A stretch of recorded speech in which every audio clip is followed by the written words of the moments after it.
Yeah. Have we covered all the sticky questions? Yeah, I think we got all the sticky questions covered there. Yeah. It doesn't really matter what tape you use. Like usually there's like a secret black market for, where Yep. everyone's, don't use that tape. Use my tape. My tape's better. Yeah. Oh my God. Have you heard about this tape people are using? Oh my God. It's so great. And what I like to do is I just ride the wave. Oh, so and so's got the good tape. Let me try some of that. And then you're like, okay, yeah, that wasn't that bad. And guess what? I haven't found a single type of tape ever in my entire history that doesn't eventually get sticky and gross. So that just That's means always that, the promise, huh? yeah, we're in a bit of a sticky situation this week. Nice. I like it. You like that? That's a good one. It was just like a week, it was probably like 10 days ago. I played a funeral that I was kind of psyched about it being an indoor funeral. Usually these are outdoor affairs, right? Yes. And so mostly I was excited because that meant I wouldn't have to be exposed to the elements myself. And I thought, my pitch will stay pretty regular, you know? So I got there early, kind of tried to play in cold, as it were, you know, knowing that I was going to play at the beginning of the thing and then an hour later I was going to play again. And once the thing starts, it's not like you can go far enough away in the building to stay warm, you know? I felt like I was in a decent spot to be able to just strike in and be ready to go. But when it came time for Amazing Grace at the end, da da, ooh, that D had crept, and I'm trying to remember now. I'm pretty sure it had crept up. The D was unpleasantly high. Da da da. And Uh, so when I went up to the F, da da da da, when I was up there, I put a lot of pressure on my lower hand, and I forced the tape that was on my D hole down just a little bit, and it got me through. It got me through. It was a little better the next time I hit a D. But Jim, that's you didn't tell me I should have brought a barf bucket to this one. Oh my God. But I recognize how, I mean, that's a risky practice to rely on, you know? The chances of me then playing the next D in the tune and having that tape gone all the way over the hole or not having moved at all, or, it was like I was just on a wing and a prayer, squeezing that tape, trying to make it slide down a little bit. How crazy am I? Did the Is there D anybody creep else up out in, there? the D didn't creep up in tuning. The tape slipped? Who knows? Nah. Something went wrong, and squeezing that tape to force it in the other direction kinda saved it, just for that moment. I mean, it wouldn't have lasted more than a few tunes, you know? It got me through to the end, and I could drive away. But, am I the only one? I wanna know if there are any other pipers out there who have done emergency while playing, tape adjustments Ugh. to try to Please save their don't. tuning. Please don't leave that in the comments. I don't want to hear that. Oh God. At the beginning of the comment, right, for Jim. Yeah. Jim's eyes only. Yeah. Or Andrew, please disregard. Mm. Yeah. So we don't want to get in that situation, right? And certainly if we set up our bagpipes correctly and we think things through and we plan ahead, we should never be in the situation where the D changes wildly in tuning, right? On us. That's not really a Mhm. thing. Now, maybe the overall chanter pitch might change on me. Maybe I warmed up too long and I got my pipes tuned up at a high pitch. And then I Mhm. sat for a while and then I start playing again. And I'm like, oops, screw that one up because now my chanter is much lower in pitch than the drones. I get it.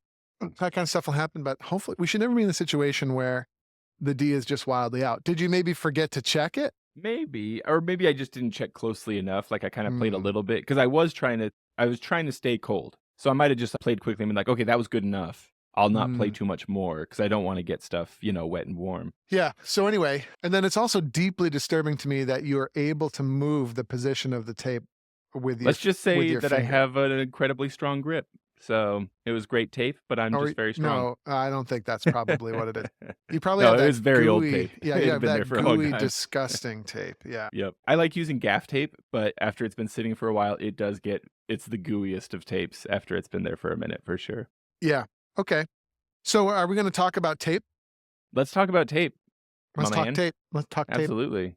Tape Jack talk. talk tape. Jack can't talk Thai. Oh, no, Dina, Jack can talk Thai. Jack talk Thai very well. Jack talk tape. Okay. So first question that we have to address is it's not really a question. It's more of a statement. Tape is evil and only for the weak. That's the first thing we got to put out there, right? You I've had should If you buy a good chanter and a good reed, you shouldn't need any of that dang tape. Right. I hope that's not true. I've had a few of those brief moments where not when the chanter reed first goes in, but 48 hours after it's been in, where everything's really playing well and I don't need tape on anything. But that's never lasted for long. It's Yeah. been, very short. So that is a fallacy, that thing I just put out there. Okay, so all chanters need tape. There's not a single one that doesn't. And in the history of the future, right, going into the future forever, if you are playing a bagpipe, you will need tape on your chanter. Established. It's never going to change. The laws of physics require this to be true. Maybe there'll be some sort of contraption, maybe some sort of surgical procedure that can make it so that no moisture comes out of your lungs when you breathe into your pipes, and the temperature of your breath is matched to room temperature. Like maybe in 1,000 years, there'll be some sort of like weird device. Or maybe we'll be silicon-based life forms by then. Like maybe the human race will have died out and been replaced by some sort of silicon-based, machine-based entities, but they're still, interested in being creative. And because bagpipes are the best instrument, these machines are running around playing the instrument. And maybe for the machines, it would be different. But for humans, physics demands the necessity of chanter tape. Can we review why that is? Can we review why that is Yeah, really let's quickly? talk about why that is. Yeah. Okay. So basically, even if you could find a chanter and reed combination that was perfectly tuned, no matter what you do as you play, your chanter is going to change in tuning. It's just the way that the world works. There's two variables that are always changing on you. Variable, and by the way, not actually always, but just always for simplicity of discussion here. So the temperature of your breath is different than the room temperature surrounding you as you play. That's true in all situations with possibly one exception, which is if the environment you're playing in actually matches your body temperature. Okay. We'll call that the magic school bus situation, where if you accidentally got shrunk down and sent into Arnold's lungs and you were playing your bagpipes in there, it's going to match almost perfectly. Right, exactly. Which sounds like a really horrifying situation to be in, especially some bagpipers' lungs. Yikes. But anyway, so the temperature is always going to be changing. So for example, right now I can tell you it's 71 degrees in my room. The air coming out of my lungs is approximately 100 degrees. So that means as I'm playing, there's going to be a 30-degree change in the sound of my pipes. It's going to be changing, right? And then, by the way, once my pipes get up fully to close to 100 degrees, they might stay there as long as I don't stop playing, right? But then there's another element of the air coming out of my lungs, which is highly saturated, moist air. So now moisture is going to work its way into the bagpipe over time as well. It'll be in the form of humidity, and then possibly at a certain point, depending on conditions, we'll get condensation in there as well. If you take a sponge, a super dry sponge, right, and you introduce moisture to it, what happens to the sponge? Soaks it up, gets softer. It gets softer. Yep. Changes What shape else? a little bit. Yeah, the shape literally changes in a sponge, right? And a cane chanter reed is going to be much the same way in the sense that it'll actually change shape as moisture works its way into the reed. Now, it probably doesn't change shape visibly to the eye, but it definitely changes shape. And then it's going to vibrate ever so slightly differently. It might even vibrate better. But anyway, that's going to be always changing. When we play our bagpipes, it's always changing. It's never going to stop. It's always going to change. It's just the way that it is. And so, therefore, even if you somehow magically got a perfectly tuned chanter, it's not going to stay in tune, depending on environment, depending on how long you've been playing, and so on and so forth. And therefore, we need a way to fine-tune our chanter notes. And at present, the best way is tape. And it's probably the best way there will ever be. Yeah. By the way, you have these keyed instruments like clarinets and flutes, and like saxophones and stuff like that. They don't use tape, which is really kind of interesting, but there's some key differences there. For example, a clarinet is not hooked up to, or even an oboe, right? An oboe reed is very similar to a bagpipe reed. It is. Okay. Yeah. But a bagpipe is hooked up to literally a different environment, right? Because of So the bag situation. that's right. So inside the bag is literally a different environment. And I suppose inside the mouth of an oboe performer, there's an environment in there. Probably not that dissimilar from the environment inside the bag. But an oboe player has direct access to that reed. And what you'll find is oboe players, especially great oboe players, are probably extremely skilled in achieving some of the fine tuning that they need just with embouchure control. And they're probably able to get that. And I wouldn't be surprised if a great oboe player knows, like, yikes, if I hit that F sharp in the third register or whatever, I'm going to have to, I know in advance, right, through experience that it's going to be sharp. So I have to feather the blowing on it or change my embouchure to get it to come out flatter or whatever, right? So because you have direct access, right? If we had direct access to our chanter when we were playing with our mouth, it might be a different story. Well, I might even stipulate that we could probably build up a skill set to do similar things via the bag if we didn't also have drones attached, which would also be affected by increasing or decreasing the pressure. Yes. And then there's a logical error with that. So what Jim is talking about is what a lot of pipers will do, right? For example, me, if I hear that my D is sharp during Amazing Grace, I instinctually am probably going to change my blowing to try to fix that D. But the problem is, now if I'm in the situation where every D I play, I have to change the blowing, there's a problem. Because what about the notes on one side of D or the other? What about the note that comes before D or the note that comes after D? If I know I have to change my blowing every time I come to a D, okay, well, the note that comes before D is now going to be underblown at least a little bit. You can't instantly change the pressure of your bag. It's not a thing. So now notes on get into it, get out of it thing. So now, even if you could change your blowing to nail the tone of the D, that means by definition, you're sacrificing the tuning of two other notes in order to achieve that. And so it doesn't, it doesn't actually work out. What we need to achieve as pipers is, generally speaking, perfectly steady blowing, right? And then we need to change the tuning of the notes in order to get to that. And then I'm thinking, and I don't know, we'd have to get a great super high level oboe player here to discuss. But I'm thinking the reason that oboe doesn't probably need to tape holes, probably can't, because there's lots of keys on an oboe. So it would get kind of weird, right? But the reason they can get away with that is probably at its root due to the fact that they can directly access the instrument. But anyway, so you hear a lot of that, less of it as the years go by. But I remember when I was a kid, it was still lots of people saying, I don't want tape on my chanter. That's stupid. I don't like that. Yeah. I mean, I get the appeal, It seems like, wouldn't it be nice if you could just plug it in and have it work? It's a la la that's land. appealing, Yeah. but yeah. It's la la land. And we don't even really want that. We want direct access to change the tuning of those notes so that we can continue to get our tuning finer and finer. Most pipers don't actually really understand that. Our tuning algorithm course is something to look at if you're interested in what real bagpipe tuning is. But it's a continual process. It's a continual process, continuing to try to get all those intervals locked in better and better. But anyway, so there you go. So that's the first thing. Next question that we should cover is, how does tape work? How does it change the tuning of notes? Oh, yeah, for sure. If we think about any of us who's seen a bagpipe chanter, we've probably noticed that the tape is always coming, it's attached from the top of the hole moving down. Yeah. Not Is from that the true? bottom moving up. Do you always see that? So sometimes you see someone's chanter and they got the tape on the bottom of the hole. What's going on there when that happens, Andrew? Yeah, so what's going on there, generally speaking, is a misunderstanding of how tape works.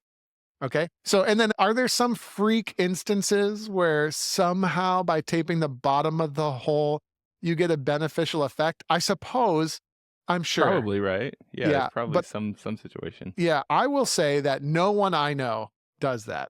Mm-hmm. And I know a lot of people. So no one I know is using tape in that way. That I know of. Who knows? Maybe one of these people that I know has a secret trick they're not telling me about. But Yeah. we don't really do that. The tape we'll apply to the top of a note. Okay, so this is an old chanter from one of the years that I played in Inverary, and I'll try and hold this up. You can see, it might interest you to see that there's tape on every single note. Okay, but also you can see the tape is coming from the top of the notes on the chanter. Cool? And why is that? Okay. It comes from the top of the hole because what we are doing with tape actually is we're changing the length of the column of air. What we're doing with tape is actually the same thing we do with our drones. So if we need to tune our drones, what do? We lengthen or shorten the drone. Mm-hmm. Okay. And if we need to tune our chanter, it's the same. We're going to lengthen or shorten the chanter itself with tape. So when you apply tape to the top of the note, what are we doing? We are lengthening or shortening if we add tape to a note. I think that visual is helpful because now as I look at it, I can imagine, okay, the column of air, say I want it to move all the way down to the C hole. So it's moving that far, but then that's a little sharp. So I want it to move just a little bit further. A little bit of tape makes it so that column of air has to get just a little bit longer. Not so long to become a B, but just a little longer than where it usually would sit for a C, for example. By the way, hey, was that tape from the bottom on your high A? Yeah. What's going on here? What's going on with that? I think you might find that the high G tape is actually hinging on the bottom. Oh, interesting. It might also be I didn't notice it. It doesn't seem like something I would do, but it might also be that the hole is so large that a little bit of tape on the bottom, who knows? Well, that would make the hole smaller without making the column of air longer. Correct. And so I guess that could make sense. Maybe that would make your sound a little bit quieter or something without taking the pitch down, huh? Yeah, there you go. I mean, who knows? Or maybe I probably inherited that chanter. It was like probably a backup chanter that I got at some point. And then, yeah, maybe some sneaky guy put some tape on there. If it was something you inherited too, in my experience with inherited chanters in bands, often you've got carving going on in the holes, and it's not always clear what the thought process was. So maybe you've got an oval hole there, and it was just being turned back into a circle. Yes, exactly. So anyway, the basics of tape work, how tape works is from the top of the hole down, that's what's going to change the tuning. You'll notice that even though this has some mysterious tape on the bottom, it also has tape on the top. It's not focusing very well. But there's also tape on the top. Yeah. And by the way, there's even tape down here in the low G holes. Yeah. And there's no tape here on the bell, though. And by the way, this is a chanter. I think the last time I played this would have been in like 2017 or something. So much so that the tape has obviously dried out and remorphed. But you could see, again, tape on every note. The low A I did put some tape along the bottom, probably because the hole got so big on me that it was hard to get the burls to sound good. Oh, yeah. That's probably where that comes from. I'm trying to remember now. Has it come up in a conversation before? Or was it something that I read, or maybe it was in one of the dojo courses that you advise just having a ring of tape in position for every note? Of course, definitely. And that's what's yes. Even if you're not going to use it, even if there's no tape required for a note, I still have tape on the note, right? And then what you'll notice is maybe not so much on this chanter. There's one little piece. But I would typically keep some extra tape on the bell of the chanter as well. Yeah. In case one of my pieces of tape dies on me, I have a backup with me. So like I don't have to carry a roll of tape around with me. I probably your bell becomes the roll. That's right. So and like how many extra pieces of tape are you going to need? Hopefully if you're well prepared, you're not going to need any of it. And then you'll notice that this chanter, this is probably from 2019 or so in Inverary, but you'll notice this has actually a fairly decent amount of tape on every single hole, right? If I actually had a hole with no tape on it at all, that would start to make me a little bit nervous because what would happen if that note ended up flat somehow? There's nowhere to go. There's nowhere to go. That's exactly right. And if it's sharp, you can tape it, but if it's flat, you're stuck. That's right. That's right. So I would usually, maybe not so much on my solo pipe, but certainly on my band instrument, you want a little bit of tape on all of those notes. Not a lot. You want a little bit of tape on all of those notes so that you have the ability to go up or down as need be should something happen. There's lots of potential scenarios where notes are going to go flat on you. That would be, if it was cold and wet. And then there's lots of potential scenarios where notes might go sharp on you, but that's typically no big deal as long as you don't have a note that's almost entirely covered in tape. And then to add more Mm. would be a disaster. And then, of course, for many of us listening right now, you're getting a little bit of high G, the fear of the high G, right? Yeah. Because The sometimes that gets so covered in tape that you actually really can't apply anymore. Yes, that's my life right there. But just to make it really clear, this is not a situation where you just have tape in the blank space between every hole. You're saying put a little tape on every hole so that you could take it off later to sharpen that note a bit. That all depends on your approach. So I would start with, I think my basic advice for someone setting up a chanter would be to start with tape above every hole, but not covering any of it yet. This would be my generic advice. So just start with tape at the ready, nice, clean, fresh tape above every hole, and then start playing the chanter, and then add tape on as necessary to those notes, right? That would be my basic advice. And what you usually find is the high G needs a little bit. That's usually the first one to get some tape. The D usually needs a little bit of tape. And then you could be pretty good to go from there without needing to horse around with other notes too much. As you get more advanced, you might do some nerdier things. For example, I would never set up my band chanter without some tape on the bottom hand. So I usually start with a little bit of tape already on the low A, B, C, and D a little bit. Because I know when I travel to Scotland, I just know the bottom hand's going to bottom out on me a little bit. Hmm. So, you want to already kind of be ready for that. But that comes from experience, and I wouldn't have started that way. You have to learn that lesson 147 times. And then the 148th time, you're like, you know what? I'm just going to start with some tape on the bottom and, Yeah. get my chanter all balanced up because I know it's going to have to move. It's the same thing we would do in the Orr and Moore days where we had a grade 1 pipe corps going over to Scotland. We know what's going to happen when we get there. And so we would start with a tape configuration that doesn't leave us between a rock and a hard place when we land overseas. So you could get more advanced with it, yeah. But that's all. But I wouldn't recommend that for starters. I would recommend setting up my chanter with fresh tape above every note and go from there. Fresh, clearly to avoid the gooey mess situation. Yep. So Um, that's the next thing is what kind of tape should you use? Yeah, I feel like I started with a mix of electrical tape and Scotch tape. Yeah. Over the years, I have What's the tried problem with auto Scotch tape? Scotch tape Well, totally doesn't work. not at all. Yeah. I don't know why, but it doesn't. I remember as a kid trying it and it was like, Yeah. whoops, probably shouldn't have done that. It's also impossible to get off after a Yes. certain point. So yeah, Yep. Scotch tape, no good. Speaking don't of know. inherited band chanters, I've had a couple that had like permanently adhered corners of Scotch tape. That's it. You can't, if you chip them off, you risk divoting the chanter. Yeah. So anyway, basically electrical tape is what pipers have started to use over the years. This is actually, I think, car detailing tape or something like that. I Yeah, think I've tried that's that what they kind, use this yeah. for. It doesn't matter. Use whatever tape you like. The thing you have to understand about tape is after a while, it gets gooey and gross and you want to replace the tape. Any Not tips a or big tricks deal. for getting that goo off? I use Goo Gone now these Mhm. days, or some kind of oil-based thing, but Yeah. when I was a kid, people told me fingernail polish, and I think that was a load of BS. I don't think it actually does anything more Yeah. than like water would do. I like Goo Gone. I use it. As a matter of fact, if you turn to the camera, you would see some right over there. Goo Gone is what I would use. And then I would, periodically take all the tape off and just go over it with the Goo Gone and then get all the residue off. I know bore oil works really well too. And what I like Yeah. about bore oil is you kind of know you're not damaging the chanter by using it.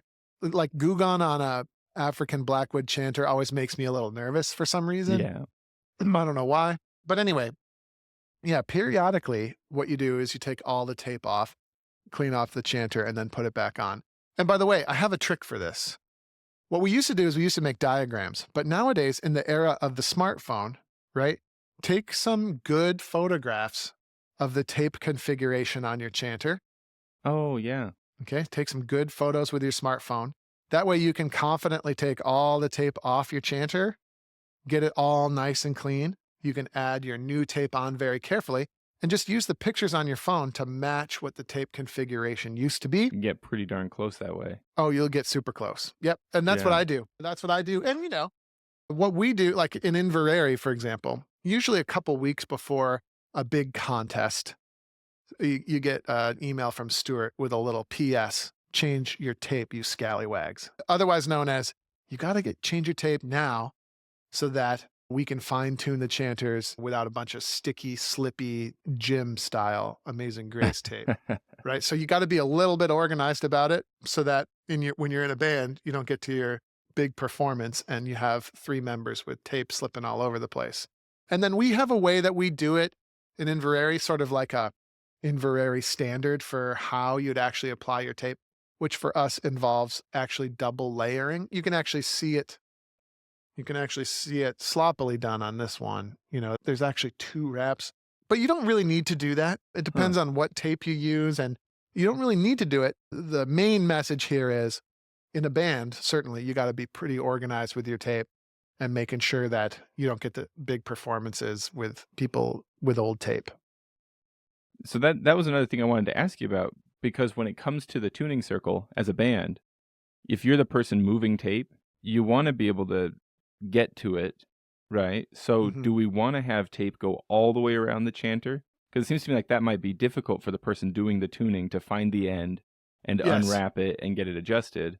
Mhm. Versus, you could go to the other extreme and have just a little rectangle that's barely covering the front. That seems risky too, because like it'll start to fly off too soon. It'll slip. Yeah. So it'll slip, and then it'll also fall into the hole, which you want that nice straight across. You want that nice straight across impact. So yeah, I mean, basically a well-organized band is going to have a way that they tape, and they're going to communicate that with the members so that they know when they retape their chanter, like, this is what we need. So that, to your point, if there's another guy coming around changing notes, he needs to be able to grab that tape and move it in a similar way for every person. The other thing, which is a story for another day, is set up your pipe band so that you don't have to change that much tape. I think that's what's going on in high level bands, is everything is so stable and so predictable that you only have to move tape here and there. I mean, there's always going to be some tape to move, but you're not like running around completely retaping chanters. You got to get the band stable enough and predictable enough that you do that to a minimum. That makes sense. Yeah. Have we covered all the sticky questions? Yeah, I think we got all the sticky questions covered there. Yeah, it doesn't really matter what tape you use. Usually there's like a secret black market for where Yep. everyone's like, don't use that tape, use my tape. My tape's better. Yeah. Oh my God, have you heard about this tape people are using? Oh my God, it's so great. And what I like to do is I just ride the wave. Like, oh, so-and-so's got the good tape. Let me try some of that. And then you're like, okay, yeah, that wasn't that bad. And guess what? I haven't found a single type of tape ever in my entire history, which is coming up on 3 decades. No, it's surpassed 3 decades. I have 3 decades of history. I have never found a type of tape that doesn't eventually get sticky and gross. So that just means that's always that, the promise, huh? yeah. But what they used to have back in the day, they used to use like wax. They used to use wax to get the pitch of the holes to change. But what's the problem with wax is that it's not movable, right? So you do have to kind of find a spot where it sounds decent, and then you pour your wax in. And by the way, does the wax fall out sometimes? Probably. It seems like it probably would, right? Yeah. So it seems like a really, really terrible way. And then my understanding is players like Donald McLeod and Donald McPherson, some of these guys, they were pioneers of the tape. And by the way, they probably weren't pioneers of tape because they thought of it. And that's probably when tape was like invented. And they're like, ooh, I wonder if I could use that on my chanter. And then what those players found, I mean, these are players that were known for just having this absolutely sublime tone. And they probably found that being able to move that tape around instead of being stuck with a certain configuration was invaluable, right? That's my understanding. I think I read that on Red Wallace's site, the story of kind of like how they were pioneers and they were able to achieve a great sound as a result. Yeah, it's an amazing technology. It will get sticky after several weeks, so just change it. The pros far outweigh the cons. And then just to reiterate the point from the beginning, I love tape, and if it's not already covering a note, it's at the ready in case I need it. Hey everybody, Andrew Douglas here from the Pipers Dojo, and I just want to say thanks so much for listening to today's iteration of the podcast. If you enjoyed what you heard here today, it would be super helpful to us and to a lot of bagpipers out there trying to find us. If you could give us a top-notch review on whatever platform you're using to listen to this podcast, particularly Apple, iTunes, and Spotify and things like that, your review would be really, really helpful. So if you have a moment today, definitely go over there and help us out. Other than that, until we meet again on the podcast or somewhere else, thanks again for listening.